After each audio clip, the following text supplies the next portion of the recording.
All right, then. Hello, everybody, and welcome to Analytical Fanboys, your once monthly media fan club podcast. I am one of the members of the club. I'm the Vacuuminator, and I am joined, as always, by our club president, Boingo Ryder.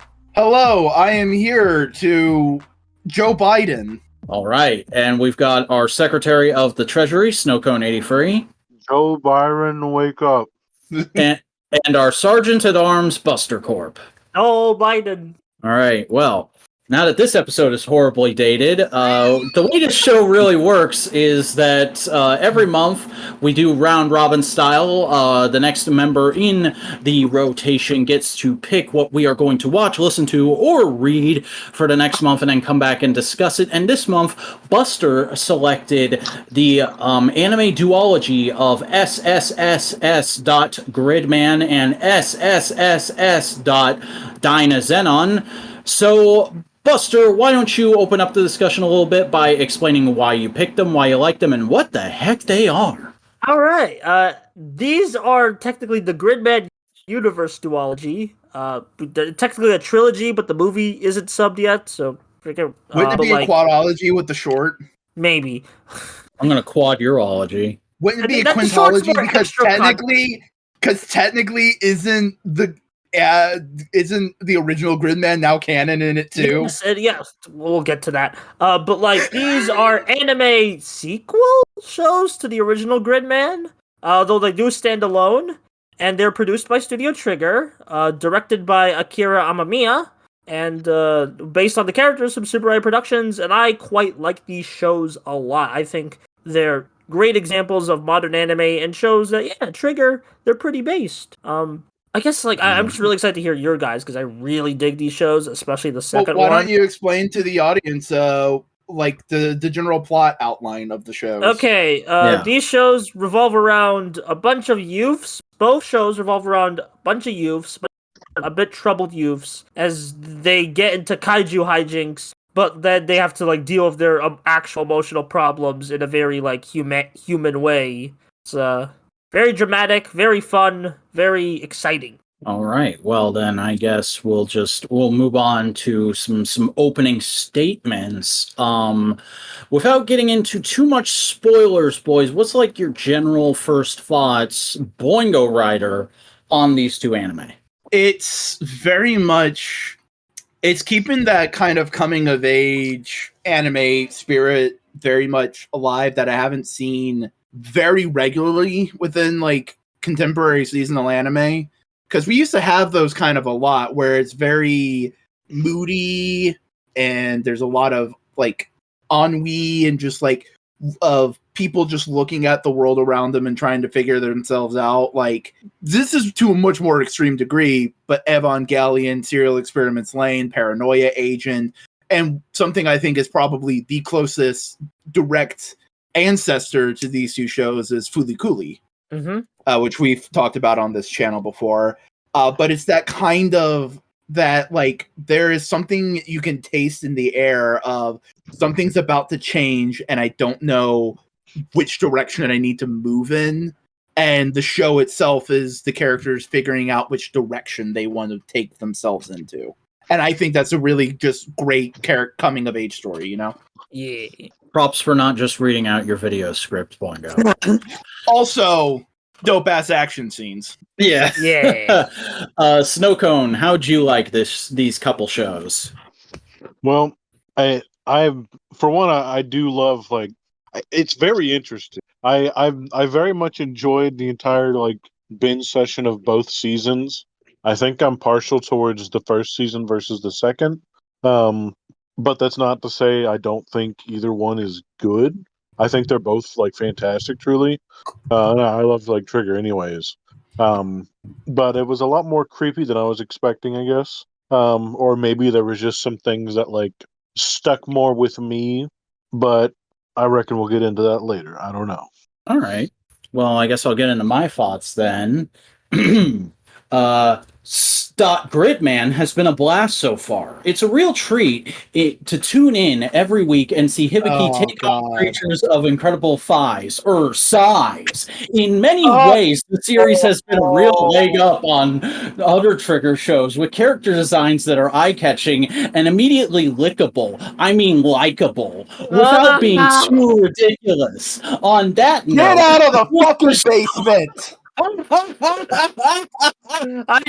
knew it was gonna be something like that. Is Kamen Rider Gaim on your list? Oh yeah, it's at the top of my list. This is a long list though, because I don't know that much about Tokusatsu. I don't know how many nods there are to the classics and the subgenre that are in this show. But I'm gonna talk like I'm an expert for the next 20 minutes. Jeff Few. Jesus Christ. Now that I've gotten that out of the way, I actually did like both these shows. I thought they were pretty good. I had a good time. And this is coming from the guy who hates most modern anime, so yeah. Yeah, but that is a fucking, 4-year behind the scenes grudge for us that I have just been waiting to fucking pay off. For anybody who's not aware, Boingo made Jeff Few's Gridman video like a month before Jeff Few made it. Also, I would say, just patting my own back, I think it's more understanding of Tokusatsu in general and not just... Yeah, because it doesn't call it a fucking subgenre. Yeah. Anyway, the actual shows, the petty drama. They're really good. It is interesting how they take the elements of the original Gridman show, mix it with other Tsuburaya productions. Yeah, because actually, the main singer, even just going down to the OST, the main singer of the opening also did the opening for Ultraman Rube, which you can hear in Dynazenon's second episode as just a background track. And he also sung Dynazenon's opening. So it's it's still very synergetic with the Tsuburaya ecosystem. Yeah, it really does feel like Tsuburaya was collaborating here rather than asset dumping. And you can see that just in the way the fights are animated. I mean, it's the point of both those fucking videos, but they do a really good job of animating in a way that it feels exciting and unique each episode in a way animation can only do, but it never doesn't look like Tokusatsu. I would put an asterisk that is definitely true for Gridman. They really went above and beyond. Anime. Dynazenon has a lot more brave elements, but I'll get to that in a second. But Gridman very much is we are trying to make it look like Tokusatsu. We could make this in live action if we wanted to. Dynazenon, what it looks like and felt like to me was they planned out the fight scene as if it would be done on a live action 2-scale set for a Tokusatsu production, and then we're all right, what are elements that we can enhance because we're in the animated sphere instead of just in live action? Can we get the camera in a more interesting place? Can we make this person move in a more exciting way that we couldn't accomplish because of the limitations of 3D? Yeah, and that's also why I would say, just generally speaking, I think I like the animation in Dynazenon better, but I think I like the characters and the story of Gridman better. Interesting, because I am a big Dynazenon show. I still love Gridman, but Dynazenon is probably I think it surpasses Gridman for me. But that's...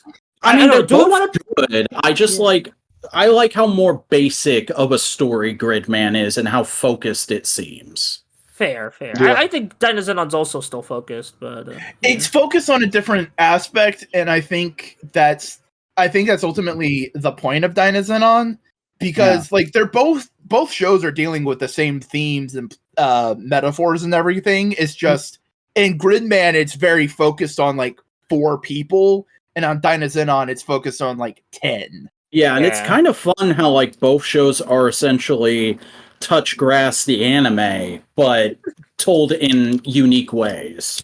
Yeah. I have a slightly different take on that, but we'll get to that. I have a feeling. Yeah. All right. First, do we want to just talk about each show individually and then end with a conclusion, or?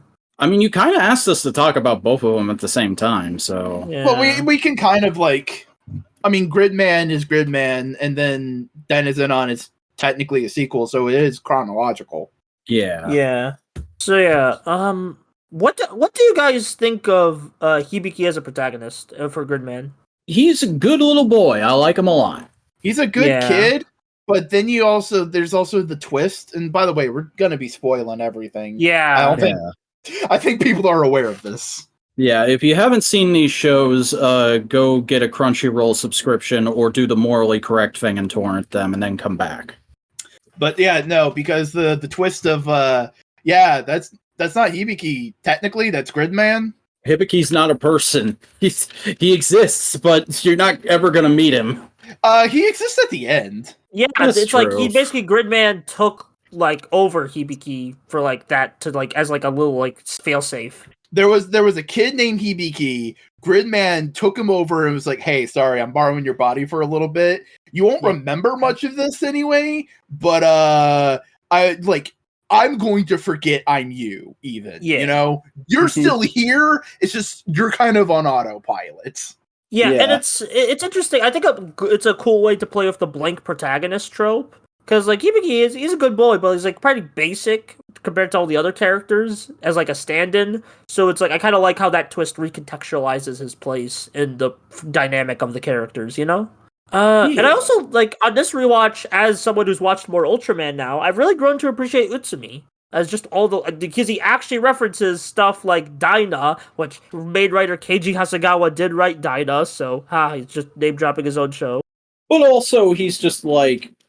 He's grounding the show by acknowledging the tropes they're all messing with and saying, like, hey, this is a thing, and it's what inevitably leads them to the discovery about the true nature of Akane, as well as a couple other things. Yeah.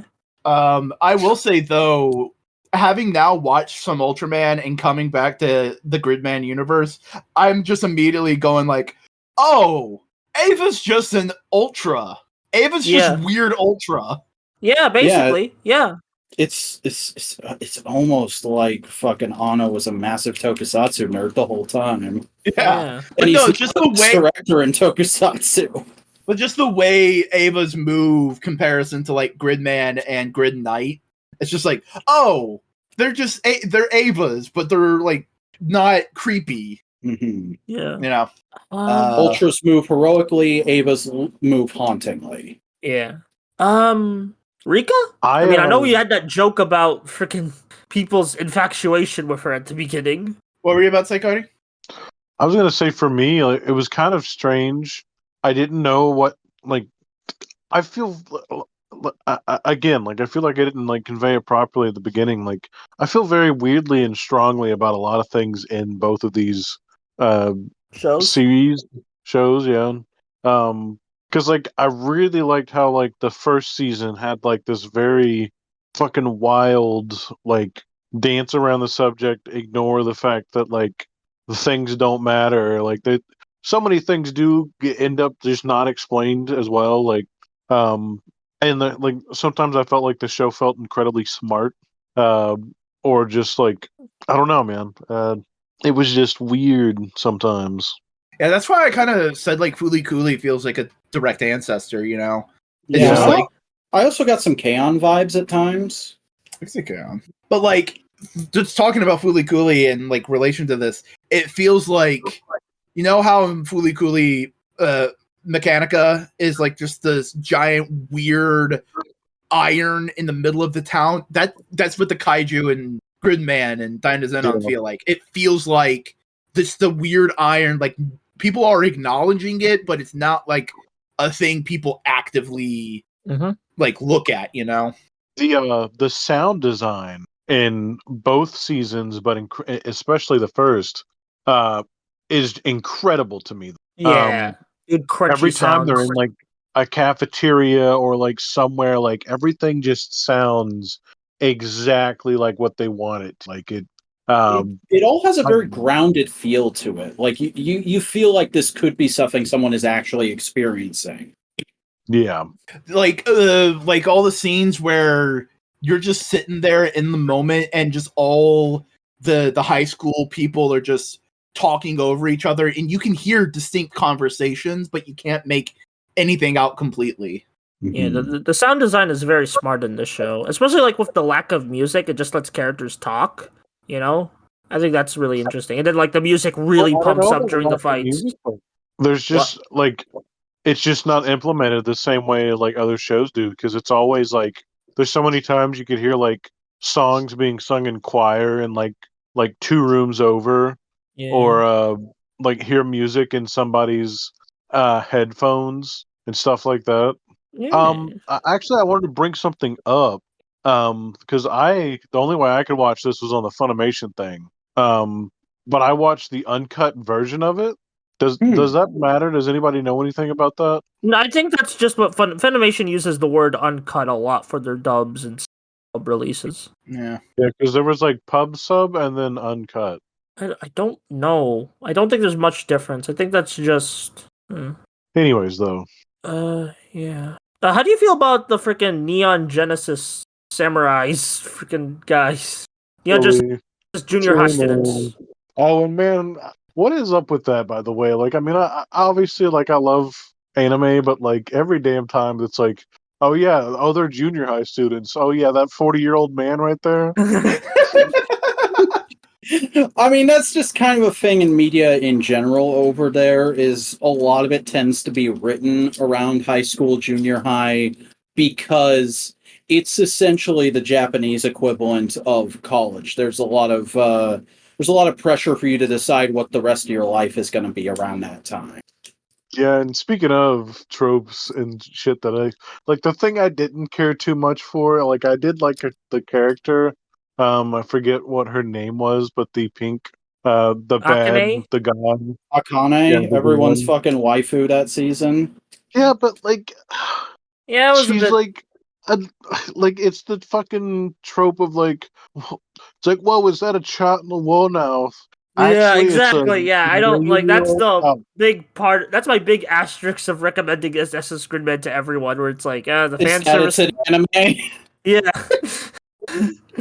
I mean, like, I think Dynazenon handled that shit tastefully. But like, it's like, it's still been like, and it worked for the story, but also it's like you could have toned it down, man. You could have toned it down.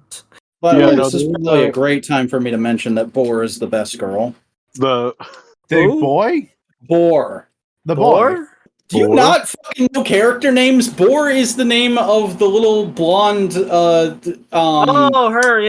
Yeah, her. who turns into the tank. Or That's a dude. no, that's she, her pronouns. Boar? Uh-huh. Could have swore it was a dude. It was a dude No, when I Boar's watched the it. little girl. Boar's the little girl. You shouldn't say it like that either, though. Yeah, don't I know. like that. Yeah. Either way, yeah. Right, anyway, No, it's a boy.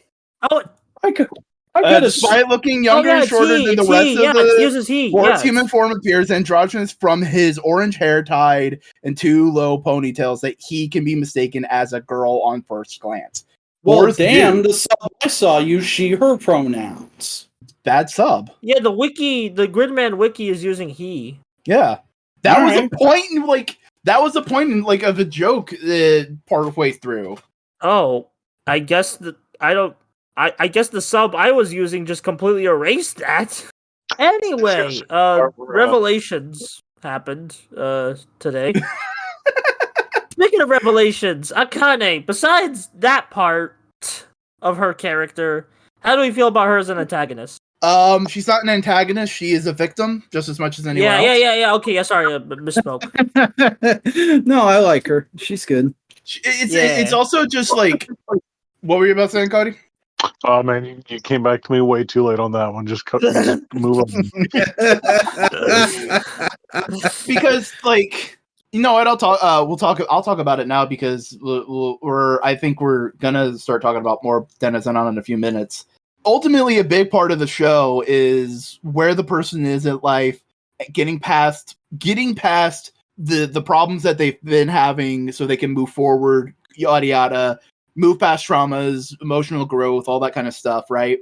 There is I think, minor theme going on with how the antagonists in both shows contrast with the protagonists in both shows. Because ultimately, what is going on is the antagonists of both shows, both in Gridman and Dynazenon, are people who are obsessing over kaiju.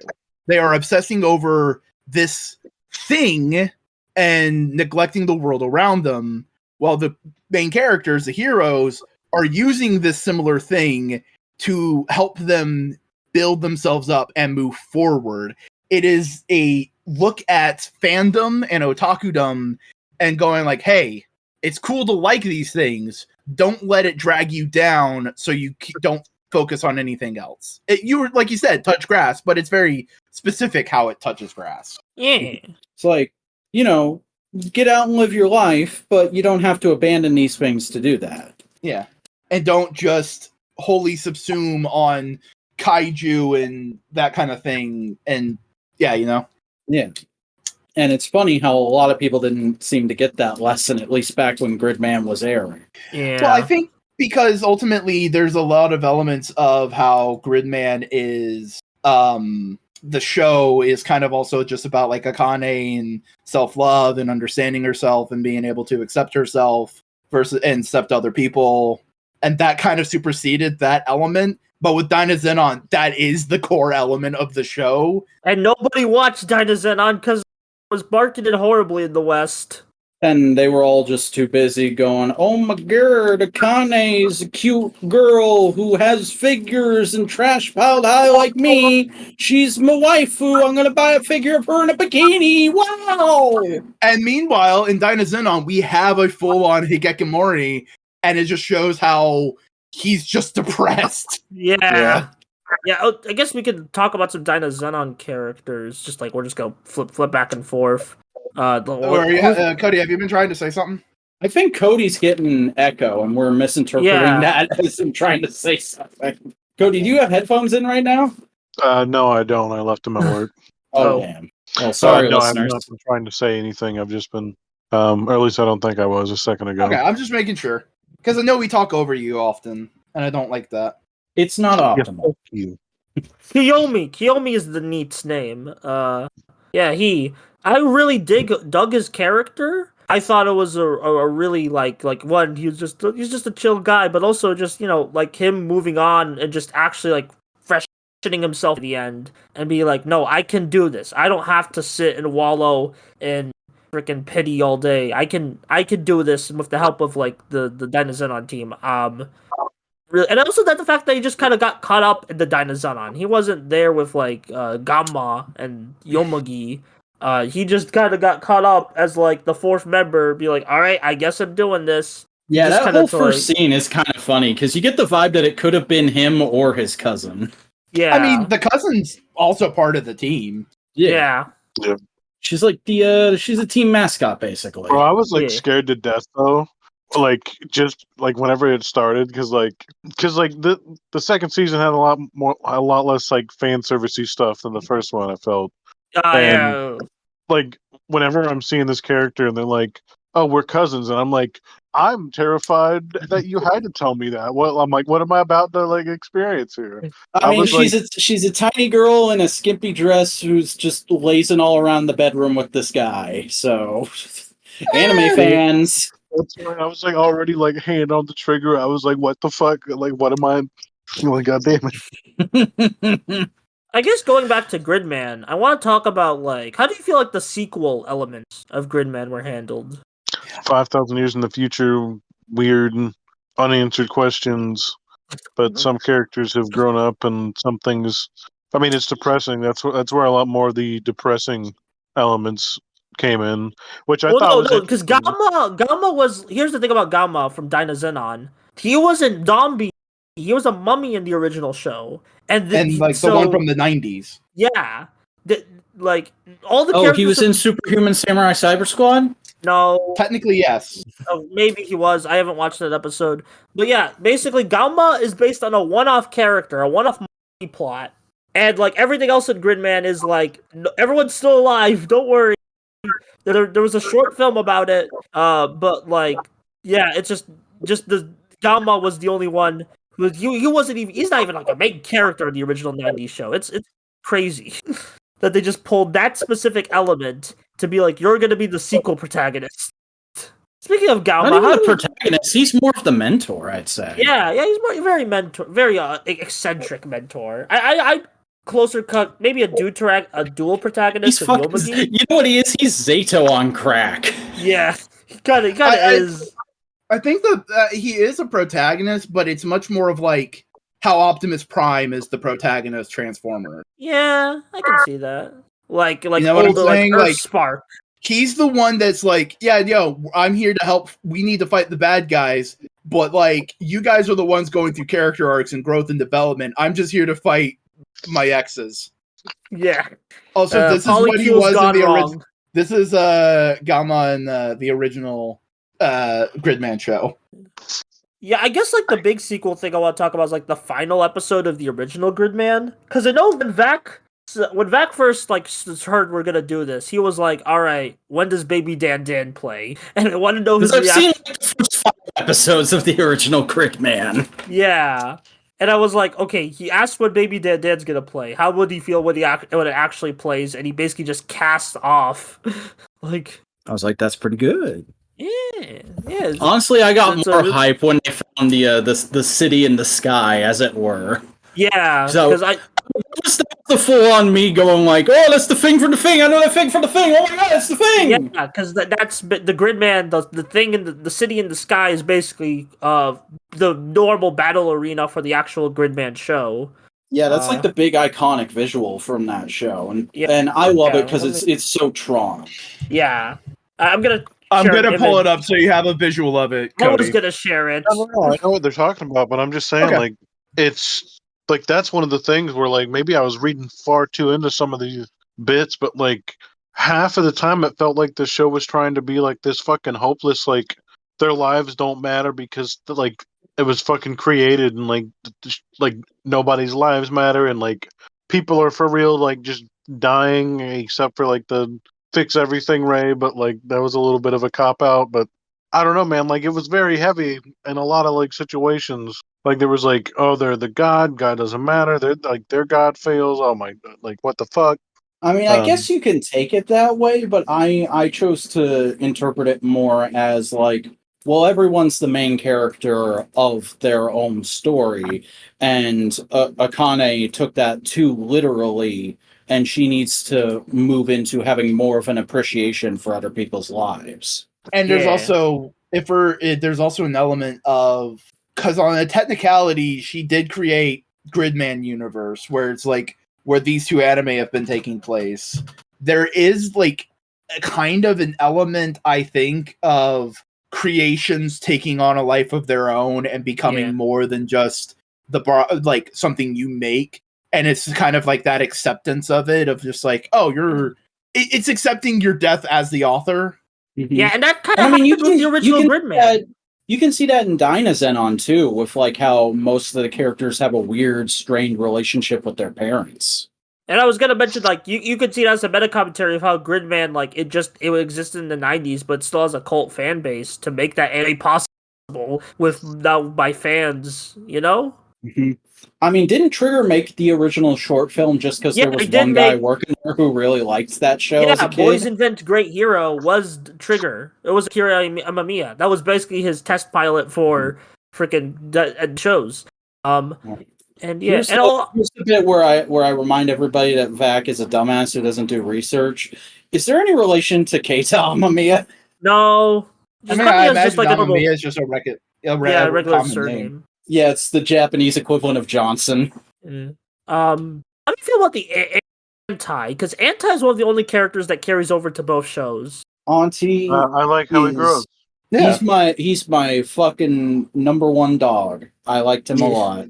I felt bad for him when he got shit on, and I felt good for him when he figured his shit out. Yeah, I really loved his character growth between these two shows. Ignore all the honestly- thousands of lives he's responsible for ending. Yeah. If I was gonna buy a toy of anything from the show, I'd probably buy a Grid Knight figure. Yeah, actually, I was looking at Big Bad Toy Store, and there was a Good Night figure on sale. So I don't know. That's probably a dangerous thing to tell you, but like, Well, lucky for you, I already spent all my toy money this month yesterday. Yeah. because I had to catch up on Hasbro shit. Yeah, but like Grid Knight is a really cool design, and I do like how they basically like last minute. Even though Grid Knight only shows up in like the second to last episode of SSS Gridman, they still made him like a fleshed out secondary Ultra basically. And I do appreciate that. Well, I mean, they didn't have to do a super ton to flesh him out because they did a lot of the fleshing out with him as Auntie. Yeah, true.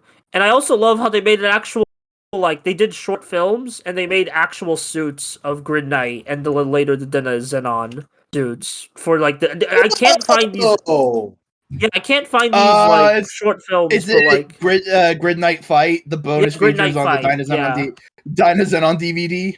Yeah, that I don't think it came to the West. please, Subarai, I'm begging you, get on that. Get to your fucking YouTube channel. Yeah, but they're real. It really shows how much care they really do love these designs and like this show that they really. But also just shows just shows how much they plan those designs to be. All right, let's make it so they can be in a tokusatsu. All right. Yeah, or very toyetic. Oh, you know what needs to happen? Actually, I just fucking realized Grid Knight needs to show up in the next Galaxy fight. Oh yeah, please! Like I've been wanting like they already made like when Ultra Galaxy Fight was first introduced to me as a concept, I was like they got to put the anime characters, and they've been slowly putting anime characters from old Super Raya shows before. So I'm like maybe put in the Trigger guys. Freaking, I'll take the Netflix Ultraman at this point. Just put in more like I love seeing animation in like like live action. I love like when it done right, especially like or vice versa. I think it's a cool idea, just transcending mediums. Yeah, it's kind of like a good sum up, but not. I'm not gonna end it now because we still have a lot of characters to cover. What characters? I think we covered most. Oh, Alexis Kelb. Tim Curry. Yeah, Tim Curry. Yeah, in the dub. Okay, I know none of us watched the English dub, but I know the English dub was made by a huge Superhuman Samurai Cyber Squad fan, and he specifically instructed the voice actor for Alexis Kelb to do his best Tim Curry. Oh, I wish he could have actually gotten Tim Curry, though. Yeah, I think that's the big thing about both these shows.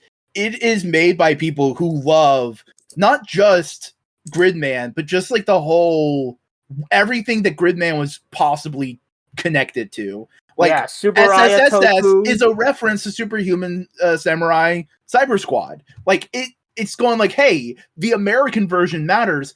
And if we go back to my little dumb idea of like, oh yeah, it's partially about like accepting how a piece of media moves and grows. Like Akane was basically going like, no, Gridman, old Gridman, it's just this. And it's like, no, it's also the American thing, and it's also an anime, and it's also it can be more than this. We can grow and move on, Yeah, and I remember like as early as a year before the anime got announced, there were people still like in the like Mary Toku sub fandom of the wider Power Rangers fandom, which feels weird to word it like that, but whatever.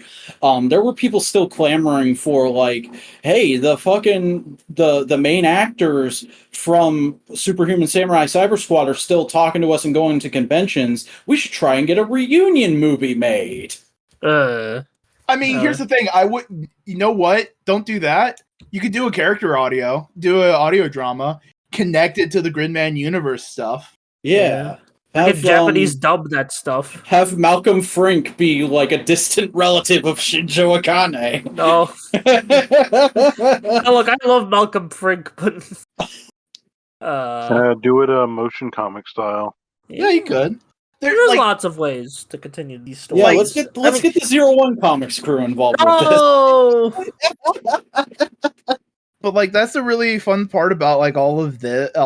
It is just full on passions and love of just like making something fun. Because like there's also the Transformers references. Yeah, like all the character designs are like I know the first one is Shattered Glass reference. Akane is. I read way too much into that because I was like, all right, well that means this character's gonna be like this, and this character like. Yeah, that's because I think Transformers fans flipped out a little too hard about that back in the day. Like, it's cool, but it is purely just, Aesthetics. we took a color palette from this toy. Yeah. It's a lot more than a color palette. Probably it can be more, but like I haven't looked into the toys, so I'm like, I mean, I know there's a lot of different ones, but the only one I remember clearly is Akane as Shattered Glass Optimus Prime. interesting. No. So the main character is like Cliffjumper. Ooh. Specifically, looks like the universe or classics line. Yeah, it would have been classics. Cliffjumper, the one that came with the little jet ski behind it, the toy. Yeah, Specifically, like it, like he's got like design cues on the character. Oh yeah, his backpack is the backpack kibble from the toy. His best friend, is Utsumi? something that we just gotta what? Yeah, I was just saying his name. That Shattered Glass Sideswipe, is it? We just got a figure of that in the 2-pack. He's got the number 8 has a slash through it the same exact way, and he's got the same teal lines as that other character, as the toy. Oh, I Yeah, should have yeah. picked up on that. Yeah, but it's a lot of them. Like and like man, it's like specific toys and the way that they do it. It's very interesting. If I may continue some dumb headcanon bullshit, since this is a fictional, like I say fictional, but it is a invented world within the Gridman universe, and it's made by a person who is obviously at least a fan of Ultraman. I wouldn't hesitate to say, like, well, maybe she's also a fan of Transformers, and she just looked at the toys around her and based the characters on that, you know? Yeah, I mean she that's a did. cool idea, but there are literally pictures of the animation studio from when that show was being made, and like everybody has like a dozen toys on their desk. I am trying to I'm trying to give an in-universe explanation, because that is very I much. thought you were talking about the writer of the show. I was like, I didn't know that was a she/her, but okay. No, literally Akane. Akane. Yeah, because she literally goes at one point to Rika, "I created you." And look at her room in the digital world. Let's just call it that. It's full of like Ultraman kaiju and Ultraman vinyl toys, and it's just like, oh yeah, this is a very nerdy otaku room. I wouldn't doubt that they're also into Transformers, and she based them off of that, you know? Yeah. As like an in-universe explanation kind of thing. I want to get more into Dynazenon. What about Dynazenon? I love all the characters in Dynazenon. They are fun and expressive. Boy, howdy, was it weird just hearing kaiju eugenicists over and over again. That's one of those times where I'm just like, I don't know if Japan understands the full consequences of that word, but we're just gonna bawl. I mean, like, they are the villains, so... Yeah, they are bad guys. And it does fit with, like, their whole shtick, you know? Yeah. How do you feel about them as villains? Because, like, every time I look them up, it's always the girl that gets all the merch, because of course. But, like, I think the other ones, they're pretty fun as well. I don't even feel like they're villains that much. I mean, they are the antagonists of the story, but they have a much more chill... We're trying to we're as hurt as everyone else is vibe compared but to they don't want to change. Akane and Alexis. Yeah, they're lashing out while everyone else is like looking in and trying to grow. Yeah. And that's the point. It's like Akane was very much a similar thing until the very end, where she was like, yeah, you know what, I need to grow and reflect on myself.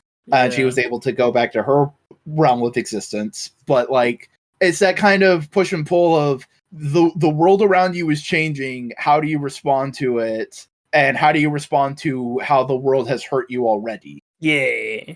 Also, like, actually, like, I'm sorry we keep flipping back and forth between Gridman and Dynazenon, but that's kind of the idea of this podcast. I want to mention a detail about the ending to Gridman. You know that live action scene at the end? Yeah. There's actually a follow-up in the music video for the OP, where it's like, you see, like, IRL Akane, like, living life. It's great. Let's go. I'm happy about that. Yeah, it's a really brilliant way to like use your freaking like side material. Yeah, because I saw that ending and I was like, "Holy shit, Tokusatsu is real! It happens." So here's my question, because Buster, you've actually seen the OG original Gridman, Gridman. yeah. Do you think she's waking up into the Gridman universe?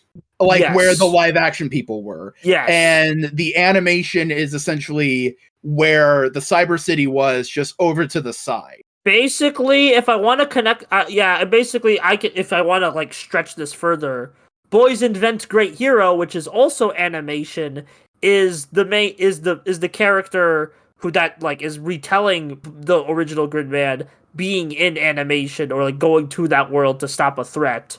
Gridman Sigma as host. I forgot his name, but I do like that character. So Because watching Sigma this Gold. and just understanding Gridman in a general sense, my mind was just like, okay, because that was in the 90s, everything was rudimentary, and as things progressed and people influenced the digital world and technology grows and everything, it became more and more realistic, and thus became the world of SSSS yeah. Gridman universe. And now it's just a whole other universe. It's not even related to the computers. It's just another universe that you go through the computer to get to. Yeah. I have a question, a reality question. Is the actress that plays Akane in live action the voice actress? I don't think so. Okay. I'm on the fan wiki, so I'll look real quick. I don't think so. But like it might be. I don't think so. I Okay. legit don't. It does. It wouldn't make me mad. I'm just like, I wonder if they went that far with it. I wonder if they cast an actual little girl. Nah. Well, considering the voice actor was born in '94, they're our age. Yeah. Who was the voice actor? Because I didn't bother looking that up for this. In Japanese, Reina Ueda. Oh, she's good. Yeah, I've no. seen her in some things. Not the same person though. Oh wait, is it? Hold No, on. I don't think so. Who could it be? Nah, I mean, No, They look No. similar, but no. yeah. they look like they could be like cousins or sisters. Yeah. Anyway, I talked about literally every Dynazenon character except the arguably the main two, Yomugi and Yume, the cute little couple. Yeah, I like them a lot. They took me back to like early little young vacuuminator ships. yeah. Like I do kind of get some Code Lyoko vibes from them. I don't know how to explain it, but like Yeah, they feel like if we're just gonna go straight for that, I mean they do feel like kind of an in-between point of the will they won't they of Yumi and Ulrich and the straight up we're in love and we're just waiting for the bullshit to be over to get together of Aelita and Jeremy. yeah. It's cute. They're cute, and I do love how they each help process each other's trauma, especially in that beautiful 10th episode where like the frames are going crazy, where it's like Yeah. Yomugi is like helping like everyone. That's one of my favorite scenes in like the entire Yeah. both shows, especially with the music that plays. I think it's only I listen to it a lot, but like both OSTs are god tier. I love how both seasons have like one episode where they just go like, "Hey, remember this is kind of technically in a computer and things can get really fucked, bro." Yeah. And that's what I was saying was tying into like the hopelessness of it all. Yeah. Like Well, No, let Cody in go the first. simulation, like what's going on? Is there mortality? Like what the fuck? Yeah, and I think that's also part of the point. It's like, yeah, there is all these questions that are unanswered, and it is a little kind of odd. It's just like, yeah, people die, and are we in a simulation? Is this real life? And I think that's the point. It's like, doesn't matter. You have friends, and you are alive. You just live. yeah. It's a beautiful message, and I think it's told beautifully. I'm gonna make us watch It's a Beautiful Life, and we're all just gonna be fucked. I'm gonna make us watch Eternal Sunshine of the Spotless Mind. I promise you, I love that movie.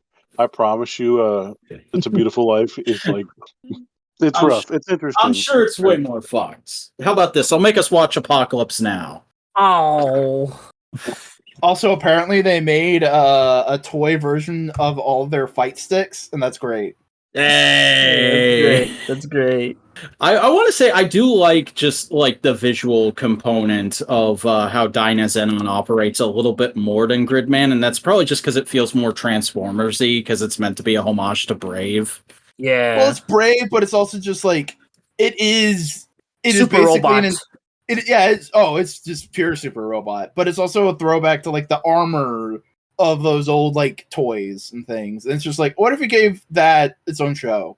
That'd be fun. Like, I don't necessarily like Dynazenon, but I like Dyna Soldier and the other little vehicles and the way they're animated, and Dyna Rex is a really fun alternate combination. Yeah. I think did we cover everything? I feel like There's other things we can talk about because goddamn, those action scenes just beautifully animated. very. Trigger knows their way around some action. We've barely said anything about the beautiful kaiju design. Oh, Yeah. I love how the first season of Gridman, everything you could put people in those costumes, and the second one they were like, "Yo, you could put people in those costumes, but it'd be horrible for the person, and we wouldn't want to put them through it. But we're not putting people in these versions of the monsters, so let's just go for it." Yeah.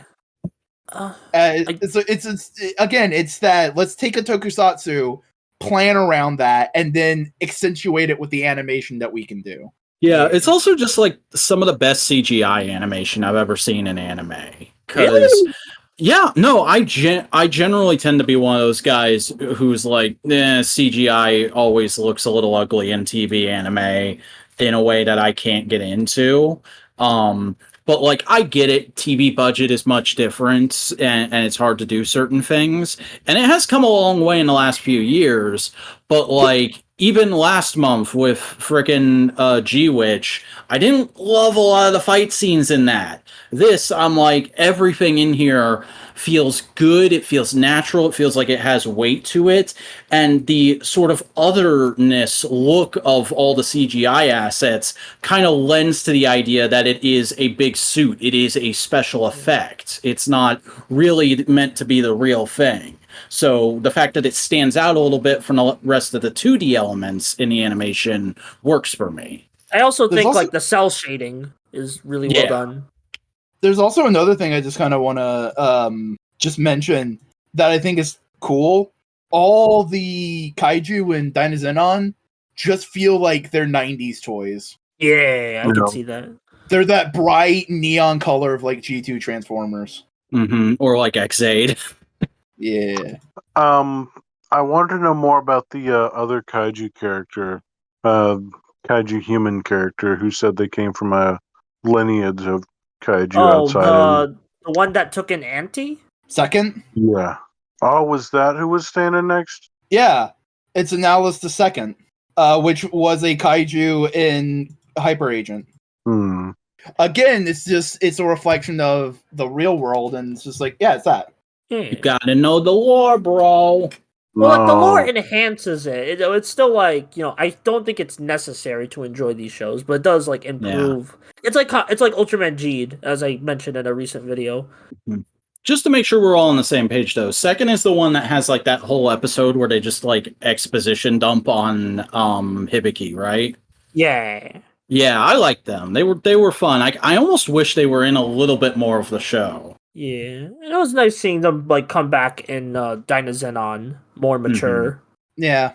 Also, here's another thing. I think what's my brain thought?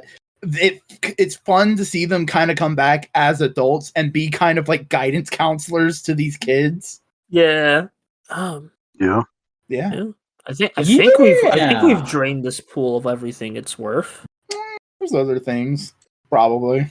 Yeah, well, I like how all the traumas in Dynazenon aren't like real huge, like unrelatable traumas. It is like, no, you've met people with these problems of, I don't know if I'm ready for my mom to get into a new relationship.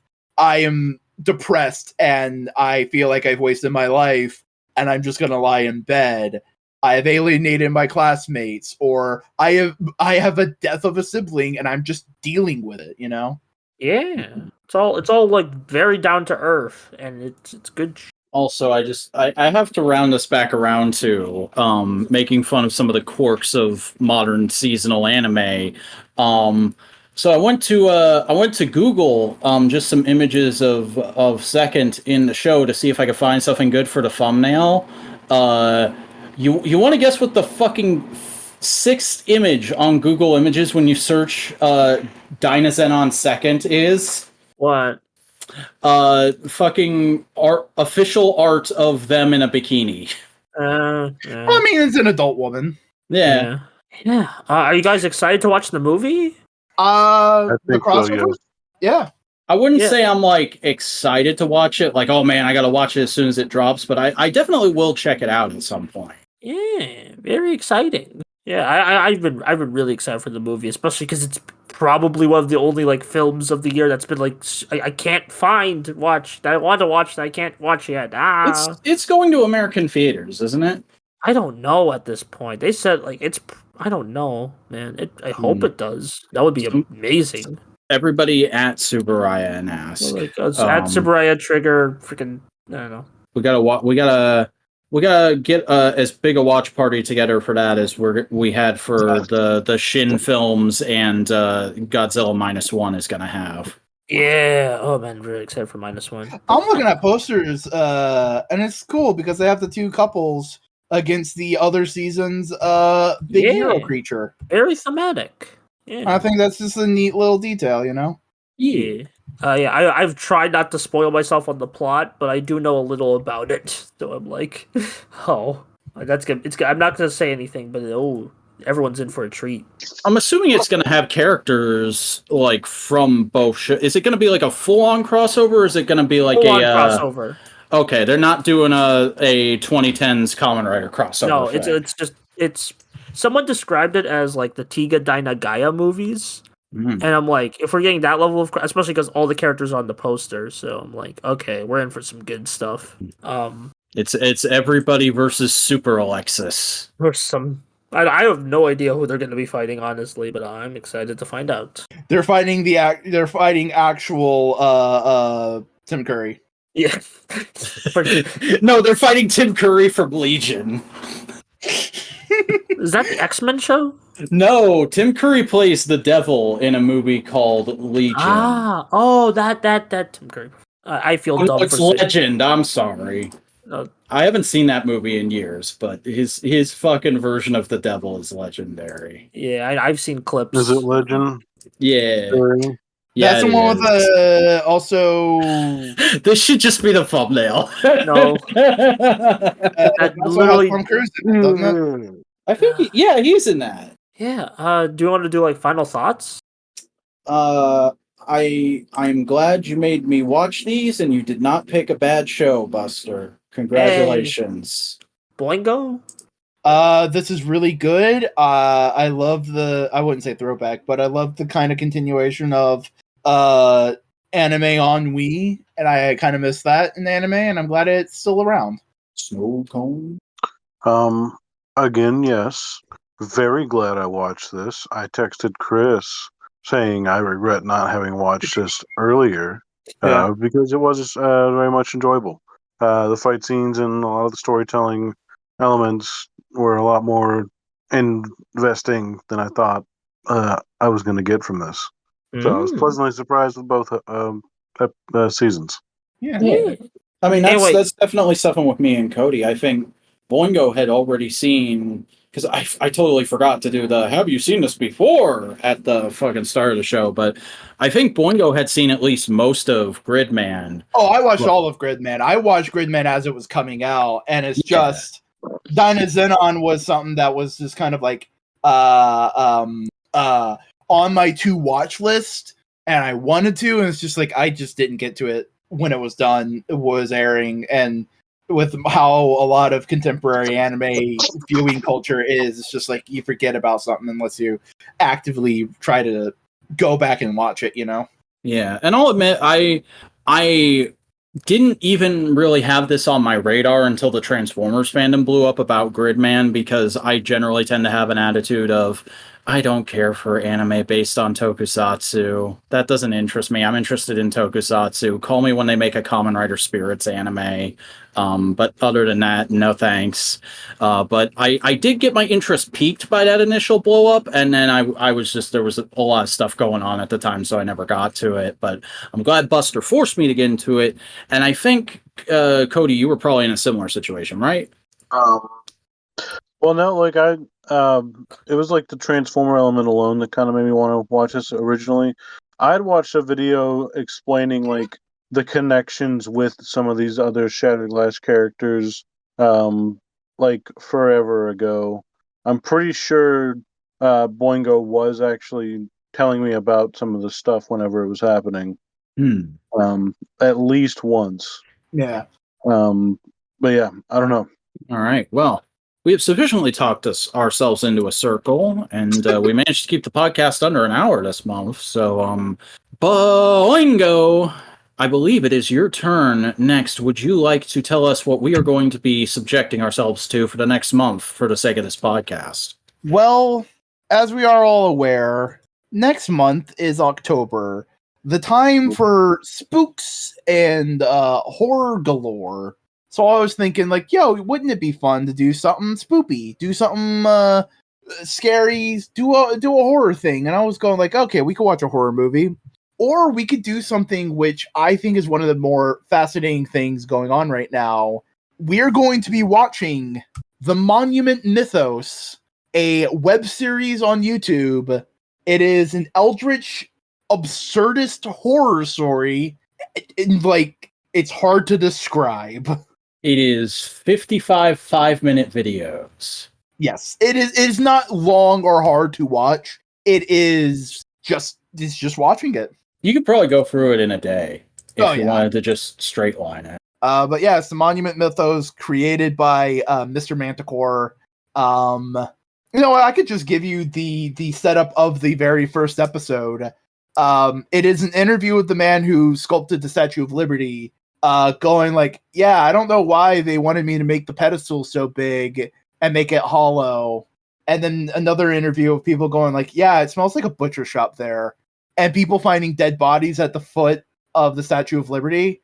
And then one day it moves out of place. Fantastic. Oh, that's because of the Ghostbusters. I was gonna say, well, that happened in the 1920s when the Doctor fought the Statue of Liberty, right? But Maybe I really enjoy the heart of the Statue of Liberty, like depicted in Grand Theft Auto 4. Oh yeah, I really enjoy the Monument Mythos. I hope we'll see how you guys respond to it. But yeah, no, I've never fucking heard of it, and I don't like horror. But okay, but fuck it, we ball. It goes places. It goes places. All right then. Well, that means the only thing that's left is to plug all the shit. So, Buster, where can people find you on the internet? YouTube.com/BusterCorp. I need to go because All right, have a people good want to night. sleep. Night. Sleep tight. Snowcone, where can people find you on the internet? Never_robot on Instagram, and Snowcone83 on almost everything else. Boingo, where can people go to find you on the internet? You can find me on YouTube at Boingo Writer, on Twitch at Boingo Writer, and a variety of social medias at Boingo Writer or at Boingo_Writer. Twitter, TikTok, Instagram, Mastodon, Bluesky. I'm on all those places. Find me. You can. It's easy. And I'm the Vacuuminator. I'm a guy who makes YouTube videos. There are things I'm sometimes proud of, I guess, when I remember to turn my mic on during a stream. You can find them on YouTube at The Vacuuminator. I'm also on the social media. I have a TikTok where I post clips of my older videos, though I haven't been doing that lately because fucking making clips is a massive fucking pain in the ass. So I'll get back to it at some point. But for right now, just go check out the backlog of those at @the_vacuuminator on TikTok, and also put that @ into your Instagram machine, because I have an Instagram account where I post daily action figure photography, and I have a Bluesky where I collate that content and also post random thoughts throughout the day. That's thevacuuminator.bsky.social. I also have a Tumblr, which is thevacuuminator.tumblr.com, where I do Tumblr things. But don't let that stop you from also supporting Modular Media. Please like this podcast, comment down below with some of your thoughts on the SSSS duology, and go ahead and subscribe to the channel so that you can get informed whenever we post a new episode of any of our fine programs to the youtube.com system, and ring that bell to enable notifications so that you get it all the quicker. But until next time, folks, this has been an Analytical Fanboys. Thanks for hanging out and discussing things with us. And remember, vote James Dean. Sure. Gene. That'll make sense in a month.